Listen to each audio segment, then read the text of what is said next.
Estamos en otra ocasión más con un entrenador de baloncesto, Alberto Lorenzo Calvo. Hola, ¿qué tal? ¿Cómo estáis? Bueno, en primer lugar, me gustaría agradecer mucho la oportunidad que me da la asociación de contar un poco de mis experiencias, no solo a nivel personal, sino porque el hecho de siempre hablar de baloncesto es un placer, ¿no?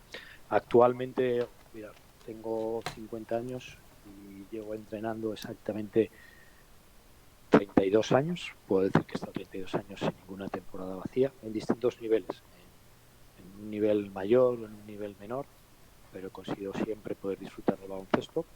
Y en la actualidad pues entreno en un equipo de primera nacional en Majadahonda, y también pues tengo la fortuna de poder colaborar con la Federación Española de Baloncesto, coordinando un poco todas las selecciones nacionales, ¿no? Desde la U16 hasta la U20.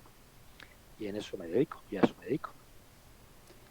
Perfecto, pues vamos con la primera pregunta.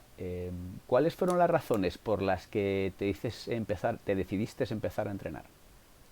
Bueno, yo diría que como muchas personas de mi edad, hay un momento que para mí es especialmente crítico, que es donde se encuentra todo, que es en la Olimpiada de Los Ángeles y en aquella generación de jugadores de baloncesto que teníamos, y quizás un poquito antes en el europeo anterior, que hubo el verano anterior para poder clasificarse a los Juegos Olímpicos, que fue en Nantes, recordar en el año 23, donde disfruté muchísimo de los partidos que la selección española jugaba, y ese fue el gran motivo de poder iniciarme en el mundo del baloncesto.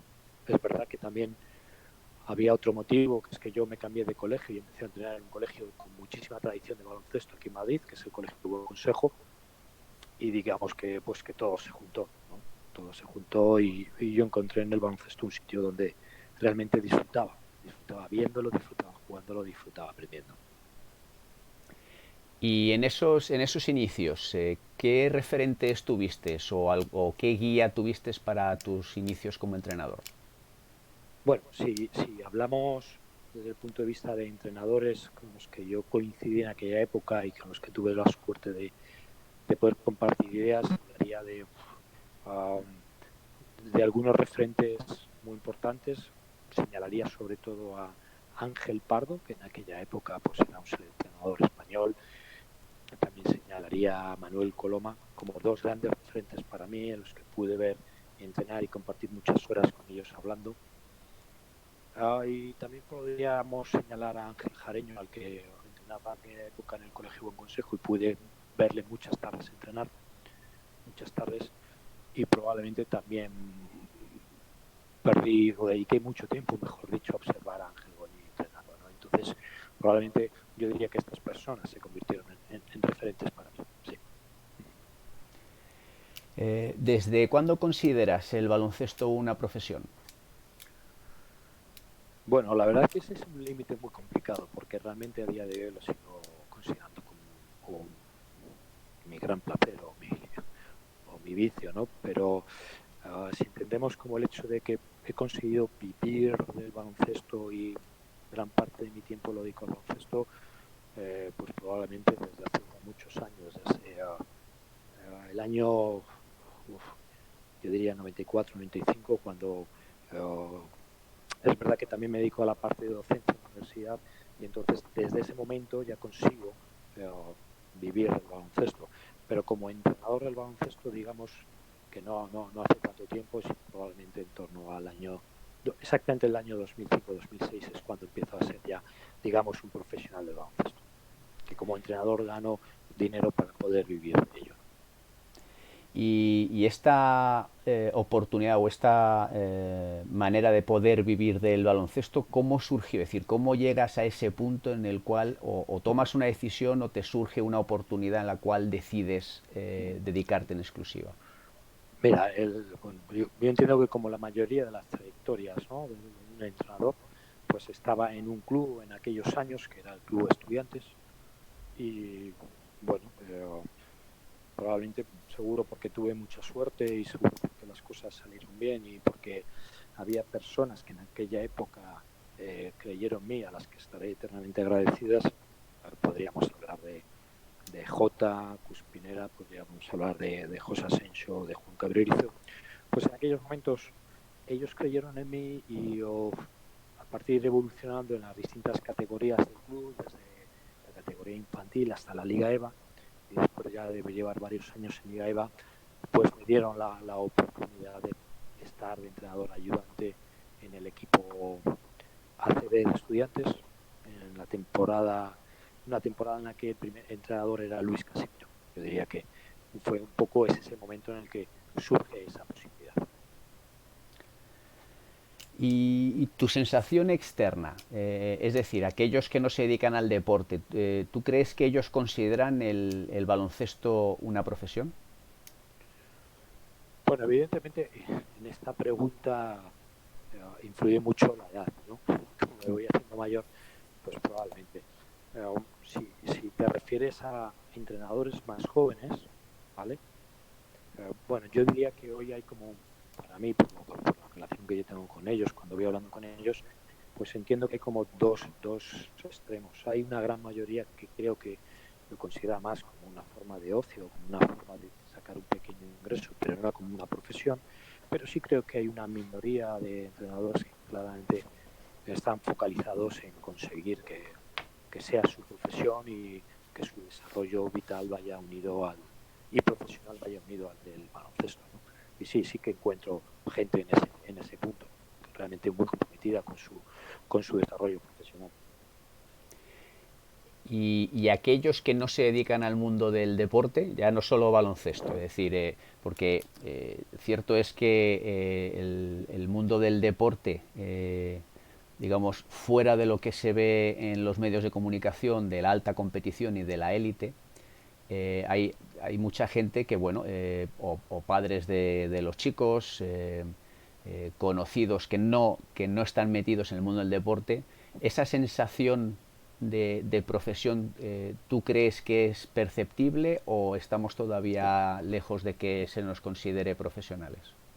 Sí, yo en este punto creo que todavía estamos lejos de ser profesionales.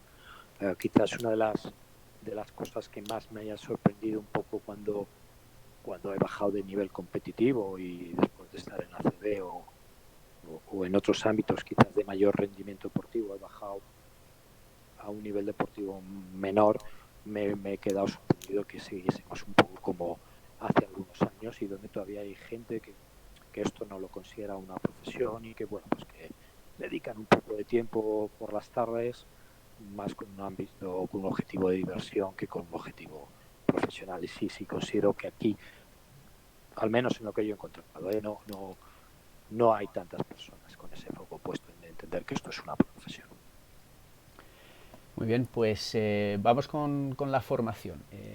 Tu Uh -huh. formación como entrenador, ¿en qué ha consistido? Independientemente de, digamos, las titulaciones regladas, no obligatorias para poder entrenar, ¿en qué te has basado para formarte como entrenador? Bueno, yo creo que aquí hay un punto que en mi caso condiciona mucho, que es el hecho de que paralelamente a las titulaciones deportivas, de monitor, entrenador superior, etcétera, pues yo también cursé la carrera de lo que en aquella época era licenciado en ciencia de la actividad física, o licenciado en educación física, ¿no? Y eso obviamente es una formación que lógicamente arrastro toda mi vida y que condiciona mi manera de entender gestión. Pero aparte de estos dos recursos que consideraríamos como los recursos más formales, pues lógicamente siempre, de toda la vida siempre he sido un apasionado especialmente de los clinics, ¿vale? Donde me encanta ir y he intentado ir siempre constantemente. Y ahora, evidentemente, en esta situación todavía más, porque aquí es muy factible ver clinics a diario y dos o tres y todos los que tú quieras. Y yo diría que quizás esa ha sido una fuente muy importante de formación y sobre todo otra muy importante ha sido el hecho de ir a ver siempre muchos entrenamientos. Aún hoy, eh, todas las semanas, dedico o intento ir a ver al menos 2 días entrenamientos de distintos entrenadores porque siempre he disfrutado mucho aprendiendo de cómo otras personas plantean o qué método utilizan, ¿no? Entonces yo diría que estos dos medios, ver clinics y ver entrenamientos de entrenadores, en mi caso ha sido fundamental. Podríamos añadir algunos más, obviamente, como leer libros sobre baloncesto Y probablemente otro punto que a mí en mi carrera me ha ayudado mucho es el viajar fuera de España y ver otro baloncesto. Eso, sin duda ha sido una de las experiencias que a mí me ha lo considero positiva en mi formación. Pues bueno, vamos a aprovechar esto que nos cuentas para preguntarte sobre lo que es estar en un campeonato, ¿no? Con una selección U20 y si nos puedes describir un poco las diferencias, ¿no? Que tiene que ver con entrenar a un equipo de un club, porque por tiempo y por conocimiento de los propios jugadores, digamos, de contacto diario, entiendo que hay unas diferencias, ¿no? Eh, Sí, sí, evidentemente creo que hay muchísimas, o sí, hay algunas diferencias bastante importantes. Una de ellas es las que tú has señalado en relación al tiempo que tienes de trabajo, al tiempo que tienes para preparar el equipo y que pueda afrontar las distintas situaciones que se encuentre en un partido. Obviamente otra diferencia es el nivel de los jugadores a los que tienes, ¿no? La posibilidad de entrenar o la fortuna de entrenar, y eso, claro, condiciona mucho todo. Entrenar en una selección española sub-20 o en una selección internacional, claro, quiere decir que estás accediendo a los mejores jugadores de esa generación, con lo cual es una diferencia enorme, porque eso hace que tu forma de entrenar, por el tiempo y por la capacidad que ellos tienen de asimilar conocimiento, pues condiciona mucho todo el planteamiento. Y también señalaría otra diferencia muy importante como la intensidad de los partidos, ¿vale? Yo creo que esto es algo que condiciona y probablemente a mí sea lo que más me guste de las selecciones, que es la intensidad con que se viven los partidos. Es verdad que el formato de competición obliga a eso. Es decir, cuando tú estás jugando por si ganas continúas o si pierdes estás fuera, pues lógicamente esa intensidad, esa emoción del partido es mucho más en un formato tipo competiciones por selecciones que en un formato de competición tipo liga, ¿no? Y eso hace que los partidos sean mucho más intensos, la preparación para ellos, aunque es más corta, es más intensa, el día a día durante el campeonato es mucho más agónico porque no te da tiempo y tienes que ser capaz de elegir, seleccionar mejor los medios de entrenamiento. Bueno, yo creo que una diferencia importante derivada del tipo de competición que juegas también es algo que hay que señalar seguro. Perfecto, pues ¿qué momentos te han dado mayores enseñanzas? ¿Las positivas o las negativas? Y cuéntame una de cada. Pues lógicamente, como siempre se dice, se aprende más de lo negativo que de lo positivo, ¿no? Bueno, yo en general diría que he aprendido todos los años, he podido aprender, o siempre me he ido con la sensación de he aprendido cosas este año. Quizás en el plano negativo probablemente siempre podríamos señalar en el terreno deportivo pues, los años en que descendimos con el club estudiantes o que acabamos en las últimas posiciones, especialmente, bueno, fueron duros esos años que te afectan no solo en el ámbito profesional, sino también en el personal, ¿no? Y probablemente, pues, esas experiencias sí que fueron muy negativas, ¿no? Evidentemente, aprendes a manejar más la ansiedad, aprendes a manejar mejor las situaciones problemáticas y probablemente aprendes que donde tienes que refugiarte constantemente es más mejorar siempre los niveles de confianza del deportista, la relación con ellos para que sean ellos los que puedan sacar esto adelante, ¿no? También en el terreno personal destacaría a nivel negativo cuando un jugador no se siente eh, importante, no se siente querido y abandona un equipo, ¿no? Yo creo que esa parte también es una parte negativa de todo este proceso y que en muchas ocasiones surge y probablemente la mayoría de las veces sea porque nosotros no hemos sido capaces de transmitirle y de hacerle ver que era importante. Y bueno, por ahora, por ir al lado positivo, porque también es bueno, quizás mis mejores experiencias pues, en el terreno deportivo son fáciles, ¿no? El vivir una Copa del Rey desde dentro, eso es quizás de las mejores experiencias que le podría decir a un entrenador que tiene que vivir una Copa del Rey o vivir un Eurobásquet, como yo tuve la posibilidad de vivir. Es decir, esos niveles competitivos ya del máximo rendimiento son probablemente las mejores experiencias que he tenido. Y luego, obviamente, siempre hay algunos partidos que guardas en la memoria, ¿no? Como especialmente importantes, ¿no? Por un partido que ganamos al Barça de Navarro de muchos puntos y que nos permitió además clasificarnos para la Copa del Rey porque era el último partido de la primera vuelta de la Liga CB, ¿no? Pues ese tipo de momentos son los que siempre guardas en el ámbito positivo. Y luego, obviamente, todas las relaciones personales que sacas, que aquí es algo que lleva implícito el mundo del entrenador de baloncesto, es la cantidad de relaciones personales que llevas. Y que eso es una de las grandes joyas con las que, o las fortunas que tenemos con esta profesión. Muy bien, pues vamos a por la siguiente. ¿Qué diferencias encuentras entre el baloncesto masculino en Gran Bretaña y España a nivel de selección, organización, estructura, competitividad? Y aquí me refiero no a la competitividad de la organización, sino de los propios jugadores, ¿no? Pero claro, un poco hay una diferencia, entiendo, importante entre lo que es la selección española, que está en un nivel top a nivel mundial, y Gran Bretaña, que bueno, ha crecido mucho en los últimos años, pero bueno, que está muy lejos de ese, incluso diría, segundo nivel, ¿no? Y te hago luego una segunda parte de esa pregunta.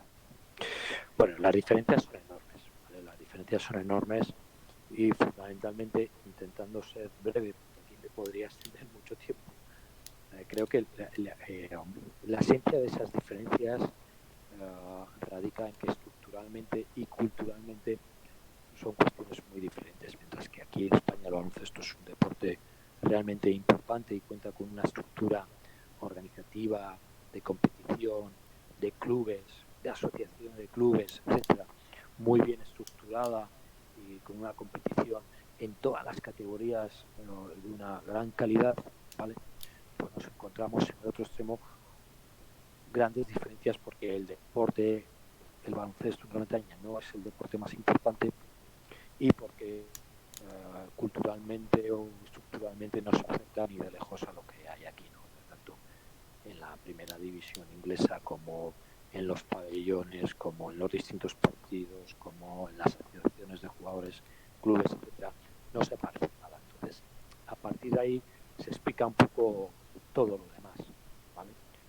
Podríamos decir que a nivel físico ellos son capaces de tener mucho más talento físico que nosotros, lógicamente, por toda la inmigración que tienen allí, pero en lo que es conocimiento del baloncesto y aplicación del baloncesto en campo, no, como no tienen esa competitividad o esa competición, van, van muy por detrás, ¿no? Y eso les cuesta mucho. También hay grandes diferencias en la formación de los entrenadores, ¿vale? Aquí en España tenemos unos entrenadores en general de primerísimo nivel con una formación excelente y con un conocimiento excelente, mientras que allí pues la mayoría de los entrenadores son entrenadores amateurs, no hay muchos entrenadores profesionales, consecuencia de esas diferencias de estructuras que decía. Y igual que explico en clubes, pues ocurre lo mismo en selecciones, ¿no?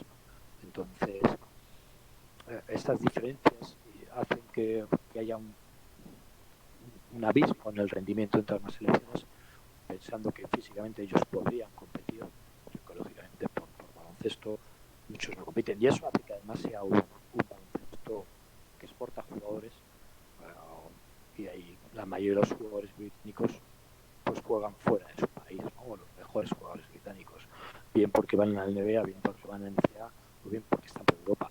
Pero esa cultura del baloncesto no existe tan arraigada como aquí, ¿vale? No sé si te he respondido a la pregunta, si me he dejado algo. Sí, sí, perfectamente, perfectamente. La experiencia en el extranjero, ya sea Gran Bretaña, ya sea cualquier otro país, ¿la repetirías? Con los ojos cerrados y sin ninguna duda.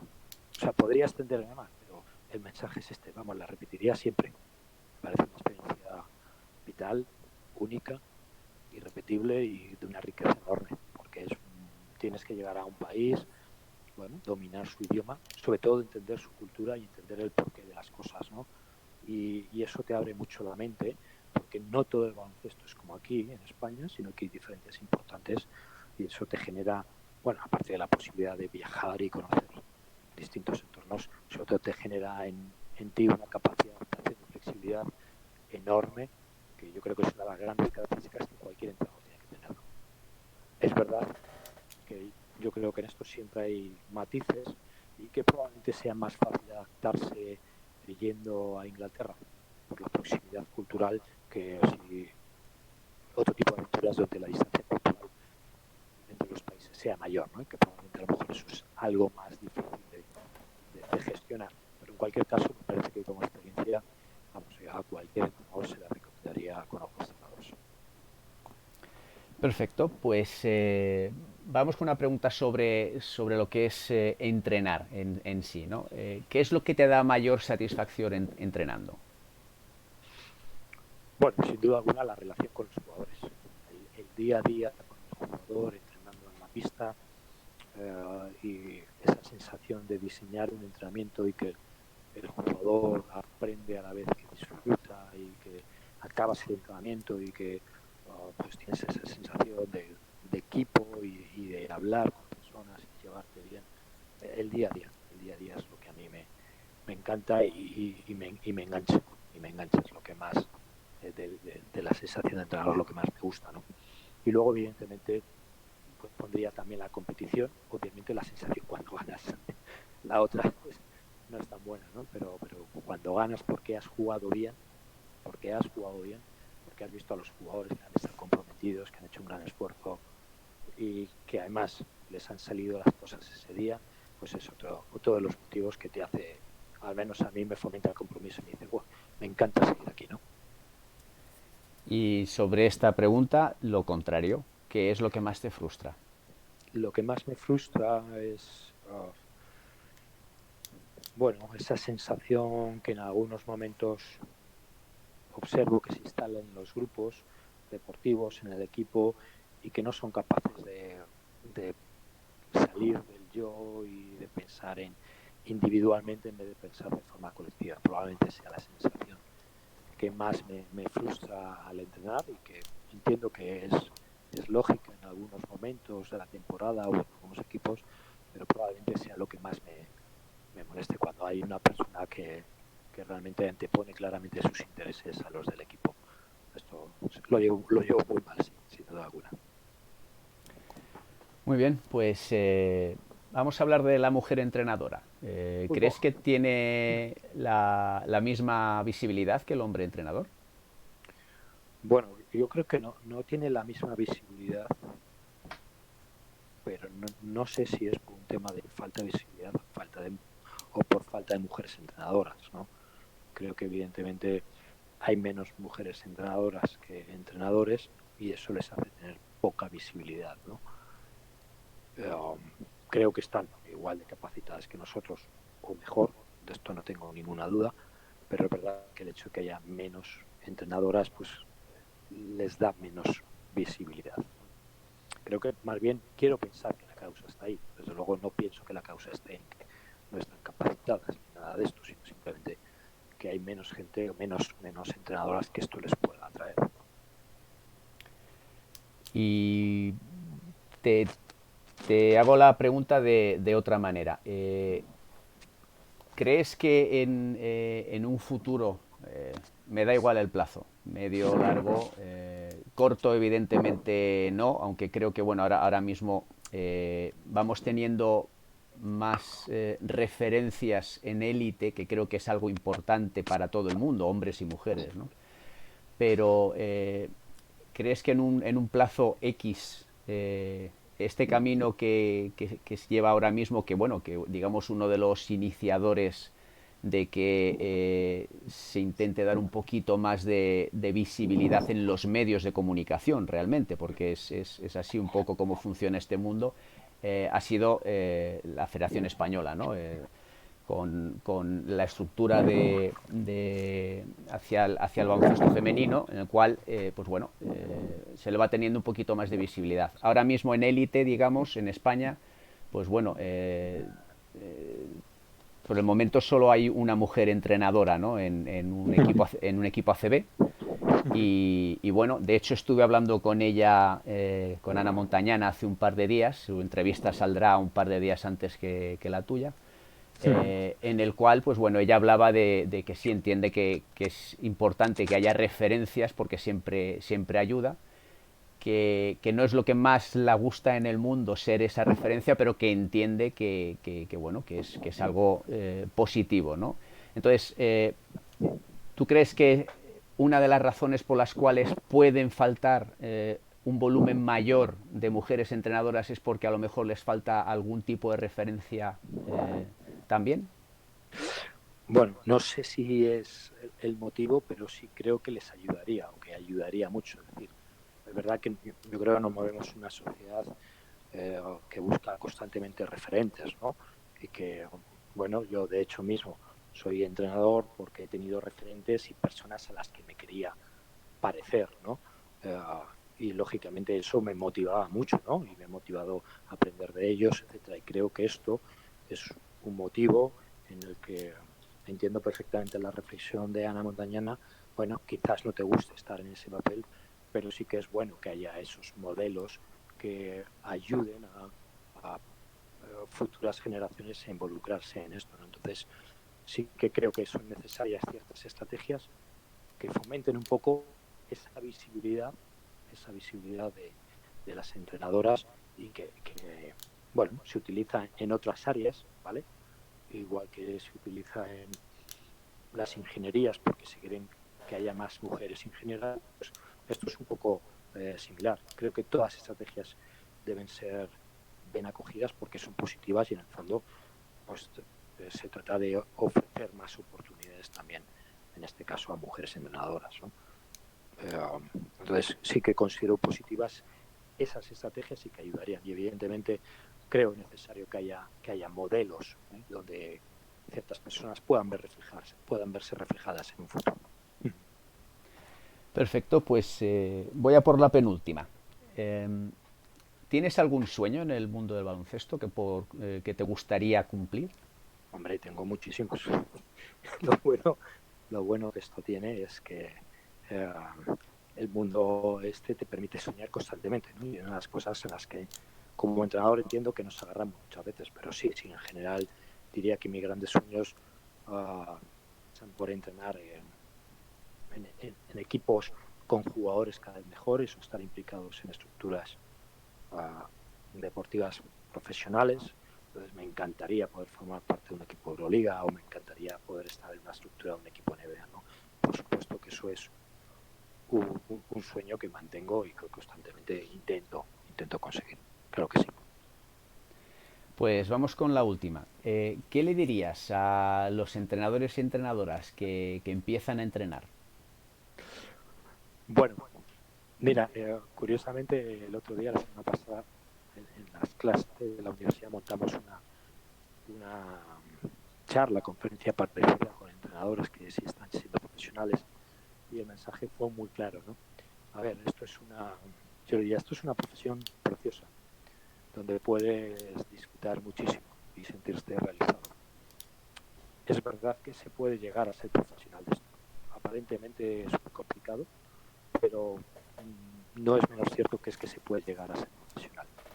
Pero es verdad que en la actualidad exige un nivel de compromiso muy elevado a nivel personal, a nivel social, y que si quieres optar por este camino, tienes que ser consciente de ese nivel de compromiso.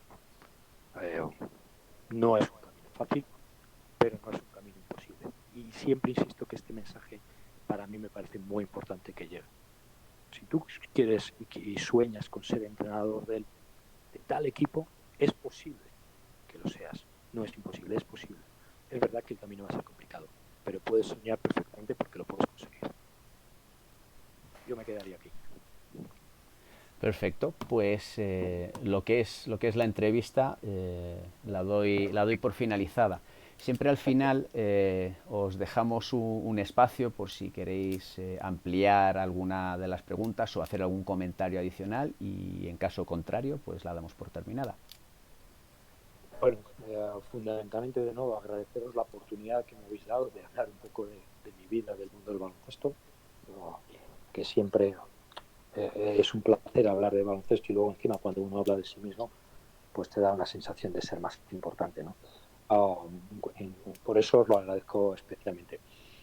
Ah, quizás reafirmar un poquillo en las últimas palabras, no sé, para cualquier persona, intento ponerme en la mente de las personas que puedan escuchar esto y, y les diría que si realmente aquí encuentran que este es su mundo o su espacio de realización, que no tengan ninguna duda, porque creo que es un mundo precioso para desarrollarse personalmente y que hay muchísimas oportunidades en España y fuera de aquí, ¿no? Y creo que, que merece la pena la inversión. Perfecto. Básicamente esto. Pues agradecerte nuevamente que nos hayas prestado un ratito de tu tiempo para compartir tus experiencias y un poco para también que todos los entrenadores veamos que hay muchos tipos de baloncesto, pero que en el fondo tenemos tantas cosas en común que hay pocos detalles, ¿no?, que nos puedan separar. Sí, sí, sin duda alguna esa es una buena reflexión. Porque a veces nos centramos solo en un tipo de baloncesto, ¿no? Solo el de mi colegio, solo el de mi club, solo el de tal liga, ¿no? Y creo que una buena reflexión es que hay baloncesto para mucha gente y para todo el mundo. Eso es verdad. Pues muchas gracias y hasta la próxima, Alberto. Gracias, un placer.